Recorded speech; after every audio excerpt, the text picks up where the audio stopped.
خدا کی حضوری میں مقبول نہیں ٹھہرتے.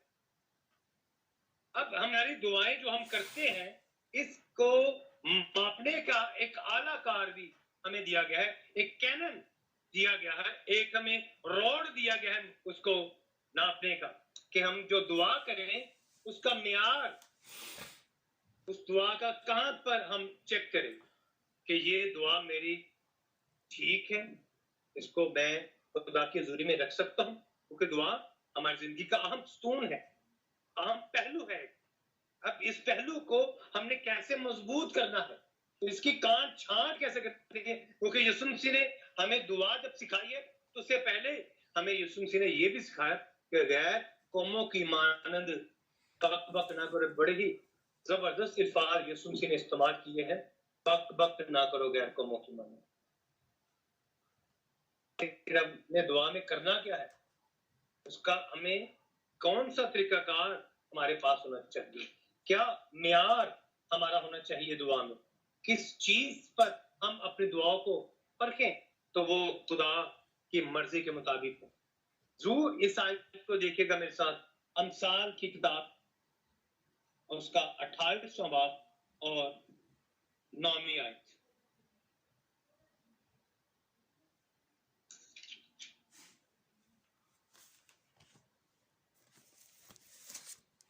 یہ میں چاہوں گا کہ فاضل پلیز آپ رہنمائی فرمائیے گا اس آیت کو پڑھنے میں. جی ہاں, انسال کی کتاب 28 باب اور اس کی 9ویں آیت میں لکھا ہے, میں نے اس کو انڈرلائن بھی کیا ہوا ہے, جو کان پھیر لیتا ہے کہ شریعت کو نہ سنے اس کی دعا بھی نفرت انگیز ہے. آمین, پریز دی لارڈ. اب ہمیں ایک اصول خدا کے بندہ نے دے دیا ہے, خدا کے کلام نے ہمیں یہ ایک اصول دے دیا ہے, ایک میتھڈ دے دیا ہے کہ یہ جو دعا ہم کرتے ہیں اس کو ماپنا کیسے ہے, کہ آیا یہ دعا خدا کی مرضی کے مطابق ہے یا نہیں. یہ خدا کی مرضی کے مطابق دعا ہے یا نہیں, کیونکہ یہاں پر جو ہم نے حوالہ دیکھا ہے سمویل کے صحیفہ میں, وہاں پر اس سے پہلے ناتن آگاہ کر چکا ہے داؤد کو کہ تو نے گناہ کیا ہے. داؤد اب اس بات سے آگاہ ہو چکا ہے کہ میں نے گناہ کیا ہے, وہ مان چکا ہے کہ مجھ سے یہ غلطی ہو چکی ہے, لیکن اس غلطی کو اب وہ مان نہیں رہا. غلطی اب اس نے مانا نہیں. کیوں نہیں مان رہا, کیونکہ اگر وہ مانتا ہے غلطی ہے تو وہ روزہ اور دعا میں نہ ٹھہر. اگر وہ روزہ اور دعا میں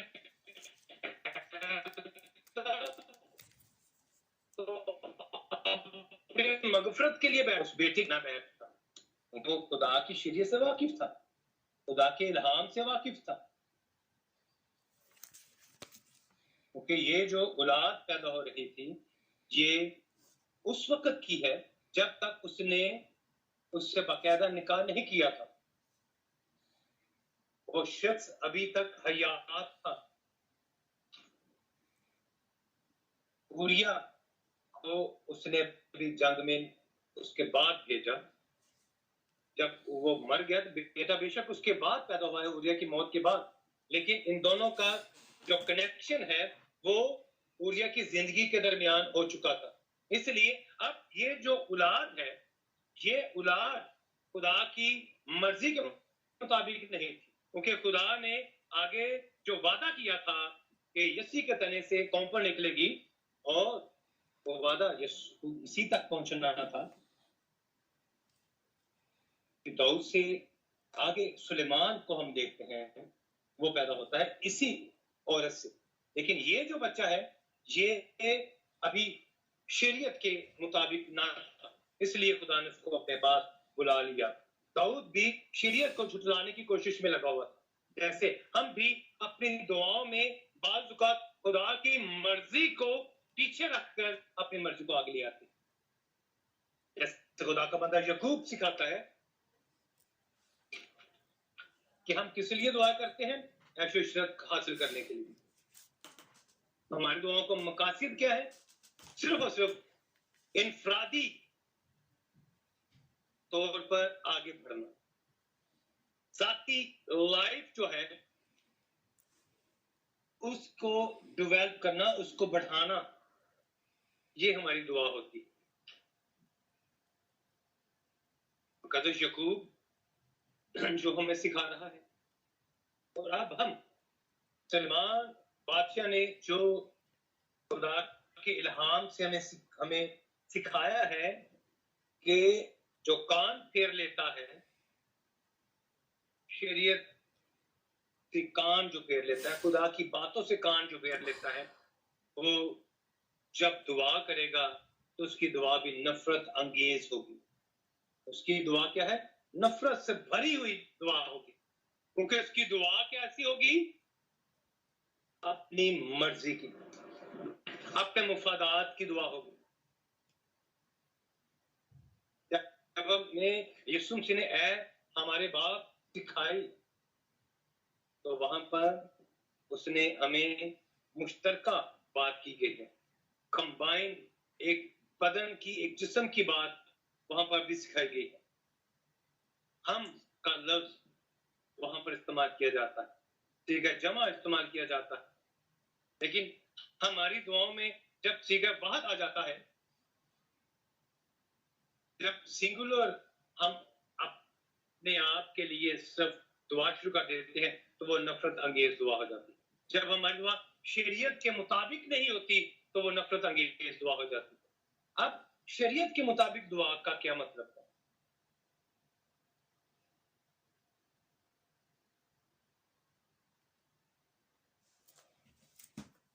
جو خدا کے کلام سے اپنے کان کو پھیر لیتے.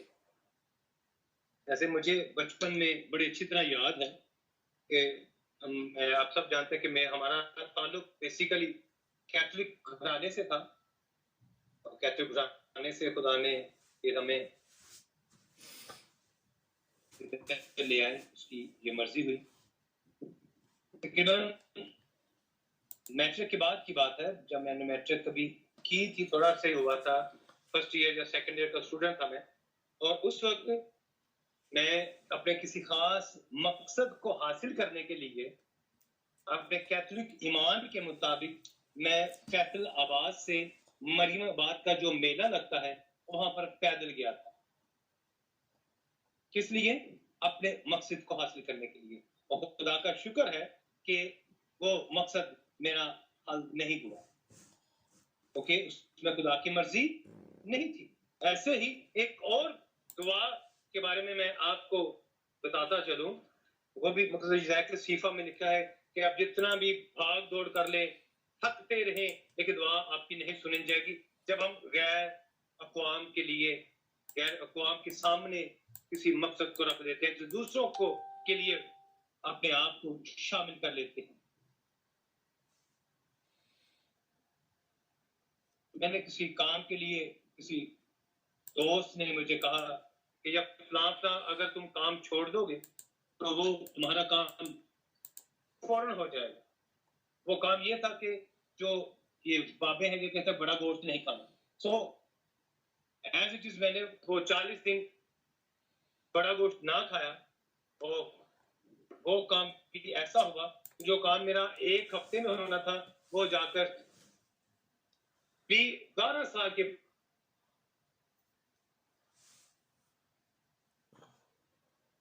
بعد وہ خدا نے ایسی سزا دی. میرا 12 سال خدا ہمیں نفرت انگیز بنا دیتا ہے. ہماری بھی روزے رکھنا بھی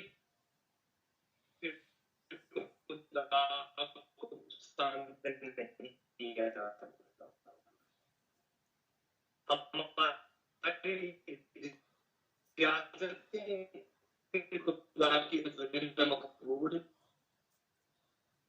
نہیں ٹھہرتی، کیونکہ جب آپ خدا کی شریعت کے مطابق اپنی دعا کو کرتے ہیں، خدا کے ایک میسج بہت میرے پیارا کلام دے رہا. جب ہم اپنے دعاؤں کے لیے، اپنی زندگی کے لیے خدا کے کلام کا چراغ اپنے ہاتھ میں لے لیتے ہیں